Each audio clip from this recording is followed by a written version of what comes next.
Ani Girmaa Guutamaati, Director OMN Finfinneeti. OMN akkaataan itti caaseffame OMN International fi OMN kan Finfinneeti.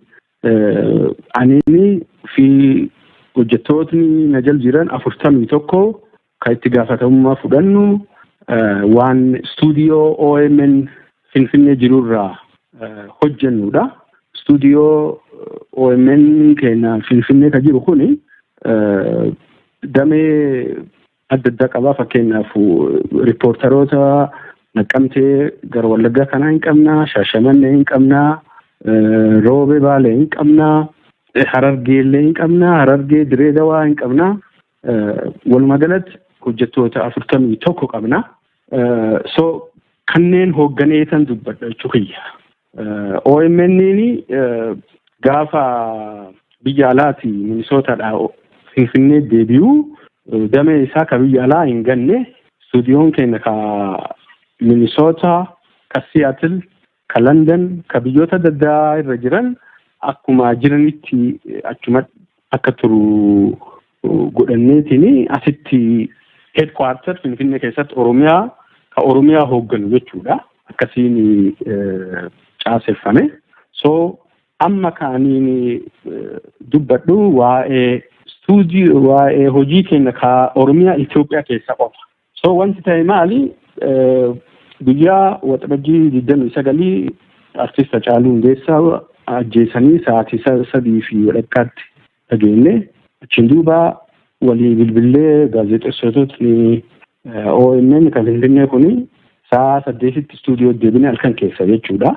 Achi dhaqneetini wal mari'anne maal goonaa mucaan kun akkamiin ajjeefame, eenyutu ajjeese, geggeessaan isaa akkam ta'uu qaba waan jedhu irratti wal mari'anneetini instant plan ka jedhamu kaawwan faranjiitini jechuun agartee karoora yeroo hatattamaa tokko baafanneetini tokko matii maal jedhaa waan jedhu qopheessuu malla. Lammaffaa reeffi isaa gara Amboollee yoo dhaqe Finfinneetti illee yoo kaawwaalum ta'e agartee uwwisa miidiyaa extensive coverage kennuufii qabne jennee akkasiin wal dubbannee joornaalistii keenya Yihuun Gidaa ramadneetini ganamaanuu barraaqa keessadha. Reeffi isaa fuudhanii gara Amboo deemuuf jedhu jennaani okay waan ta'ume dhaqnee riippoort haa goonu jennee waliin dubbanneetini Yihuun Gidaa ergine. Achiin duuba Yihuun Gidaa fi ijoolleen teeknikaa ta'es waliin dhaqan akka Gool Bal'inaa fa'aa Abdiisaa Balaachoo fa'aa hojii boonsaa seenaa keessatti hojii boonsaa hojjetan.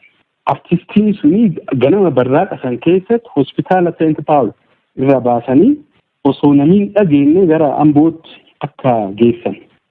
Osoo isaan hojjetanii dhaqnee live kallattiidhaan uummata keenyaaf dabarsine akkasiin probably seenaa dhumaa keessatti iyyuu hojii beeksa seena qabeessa hojjetanii gaazexeessonni keessa gaafsan dhugaa dubbachuudhaaf akkasiin dhimmi sun akkasiin akka tamsaasa kallattiidhaan dabarsuun goone.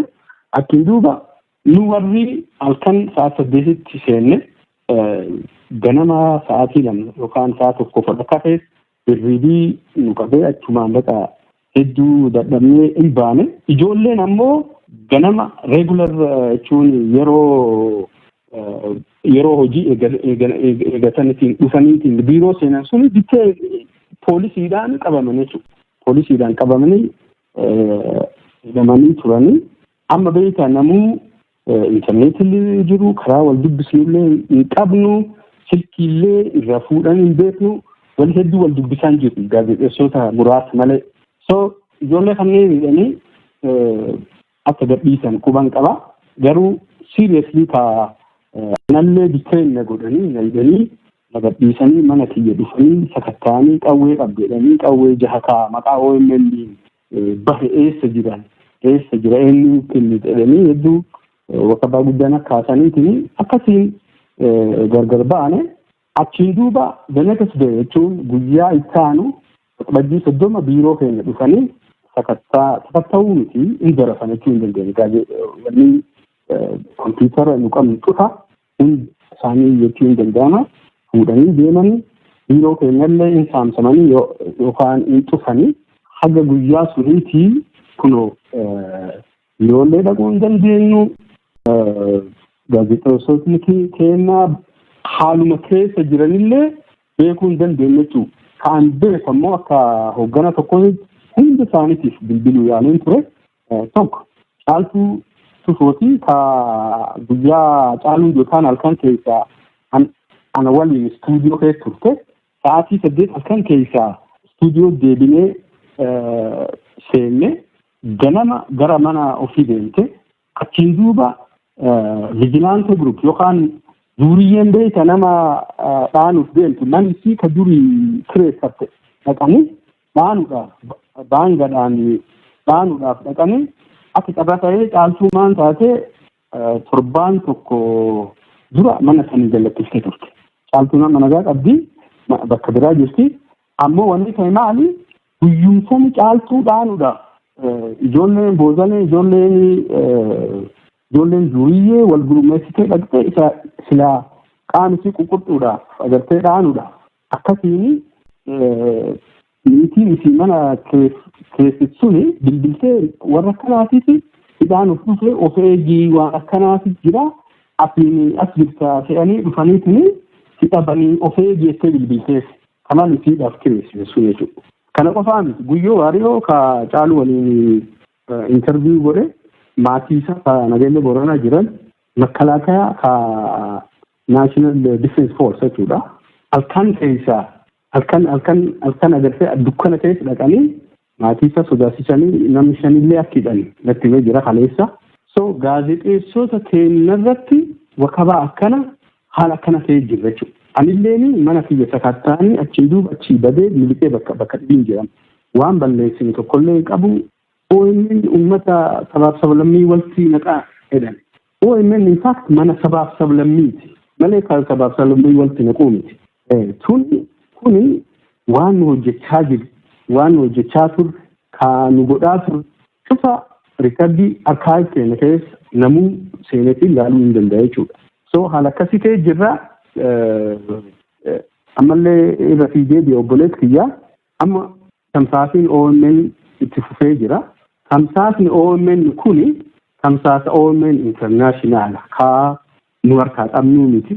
Hojjettoonni keenya 41 kan duratti isin hime ka istuudiyoo headquarters Finfinnee kana jala bulan tokkolleen keessatti hirmaataa jiranii miti. OMN duraanuu internaashinaal ka biyya keessaa qabna. Ka cufame OMN Finfinneedha ka biyya keessaati. OMN internaashinaal tamsaasa isaa itti fufee jira. Jabaachuu qabu. Uummat keenya haala dararamaa haala hamaa keessa jirra. Uummat keenya dhugaa jiru humni jedheen akkasiin baamachuu barbaada.